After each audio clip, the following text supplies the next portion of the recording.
بسم اللہ الرحمن الرحیم۔ السلام علیکم، کیسے ہیں بچوں آپ سب؟ میں آپ کی اردو کی ٹیچر مس نائلہ۔ اچھا بچوں، آج کا آپ کا جو کام ہے وہ آپ کی دہرائی کے لیے آپ کو نظم دی گئی ہے، غصہ۔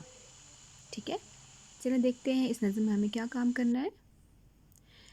اس نظم کا آپ نے یاد کرنا ہے الفاظ، معنی، سوالات و جوابات اور تشریح۔ ٹھیک ہے، چلیں بچوں کام کی طرف چلتے ہیں۔ یہ آپ کے سامنے پیج آ گیا، اس میں الفاظ معنی لکھے ہوئے، چلے میں آپ کو پڑھ کے بتاتی ہوں۔ پہلا لفظ ہے دل پتھر بن جانا، اس کا مطلب ہے دل بہت سخت ہو جانا۔ طغیانی دریا کا چڑھاؤ، کچا کھا جانا، شدید غصے کا اظہار، بپھر جانا، غصے میں آ جانا، الٹ پلٹ، الٹا سیدھا، جیون، زندگی۔ ٹھیک ہے بچوں، چلیں اگلے پیج کی طرف چلتے ہیں۔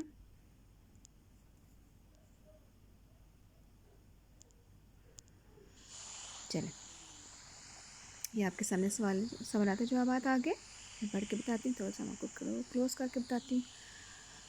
پہلا سوال، غصے کا دل پہ کیا اثر ہوتا ہے؟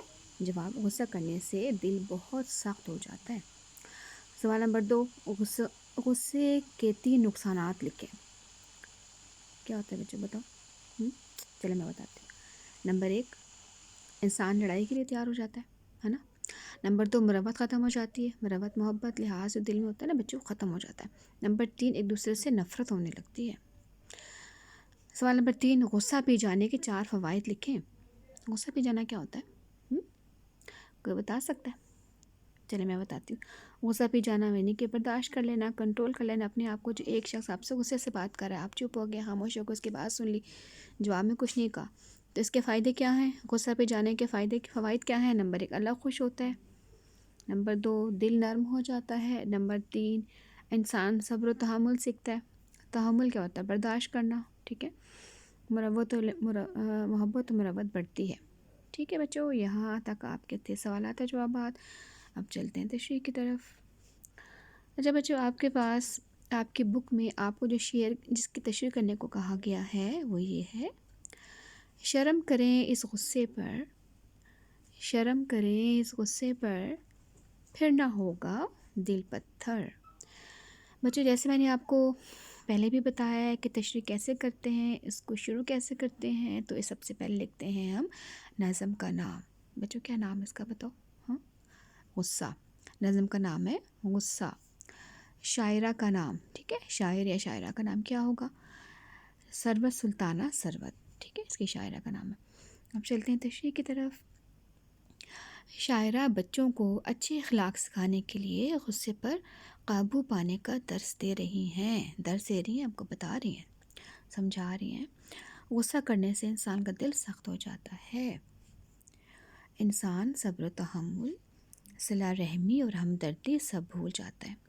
اس لیے ہمیں غصہ نہیں کرنا چاہیے تاکہ ہمارا دل نرمی اور احساس سے بھرا رہے۔ اس کے ساتھ ہی بچوں یہ تشریح یہاں پہ ختم ہو جاتی ہے۔ اس کو یاد کرنا ہے اور اس کے جو مشکل لفظ ہیں وہ آپ نے 2-3 دفعہ لکھنا ہے تاکہ آپ کو جب آپ لکھنے لگیں تو آپ کو مشکل نہ ہو۔ اب چلتے ہیں، اب یہ جو ہے الفاظ جملے، یہ آپ کے ذاتی کاوش ہے، یہ میں نے پہلے بھی آپ کو جب ہم نے سبق آپ کو پڑھایا تھا میں نے آپ کو یہ بتایا تھا کیسے کرنے ہیں، ٹھیک ہے، یہ آپ نے کاپی کھولی ہے، اس میں سے یہ الفاظ جملے ایک دفعہ دیکھ لیں، ٹھیک ہے۔ چلیں بچوں نیکسٹ پیج کی طرف چلتے ہیں۔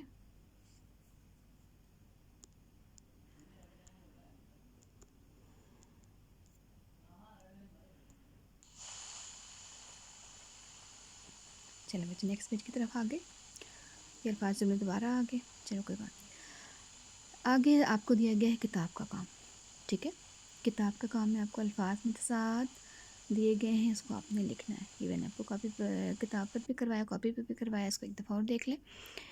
لفظ کیا ہے؟ موم، اس کا الٹ کیا ہوگا؟ متصاعد، سخت۔ موم چیز نرم ہوتی ہے نا، ٹھیک ہے، تو اس کا الٹ کیا ہوگا؟ سخت۔ پکا، الٹ کیا ہوگا؟ کچا۔ آگ، پانی۔ موت، زندگی۔ محبت، نفرت۔ فرقت، غربت۔ تو بچوں نیکسٹ ہے ذاتی کاوش میں آپ کو کرنا ہے، یہ بک پر ہوا ہے، قافیے اور غلط درست، ٹھیک ہے بچوں، میں نے کام بک پہ کرایا، بک کھولیں وہاں سے یاد کریں۔ بچوں آج کا کام یہی تھا، اور امید کرتی ہوں آپ بہت اچھی طریقے سے باقی تمام پچھلے چیپٹرز جو تھے ان کو دہرائی کر چکے ہیں آپ.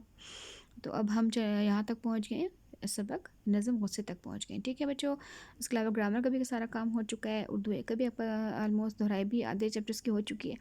تو یہ انشاءاللہ ختم کر کے ہم اردو بے کی دہرائی کی طرف چلیں گے. اچھا بچوں، یہاں تک آپ کا آج کا کام ہے. اللہ حافظ. اور مجھے یاد کر کے اس میں سے آپ نے جو مجھے لکھ کے جو دکھانا ہے نا، یاد کر کے وہ سوال جواب لکھنے ہیں. ٹھیک ہے بچوں، اللہ حافظ، ٹیک کیئر.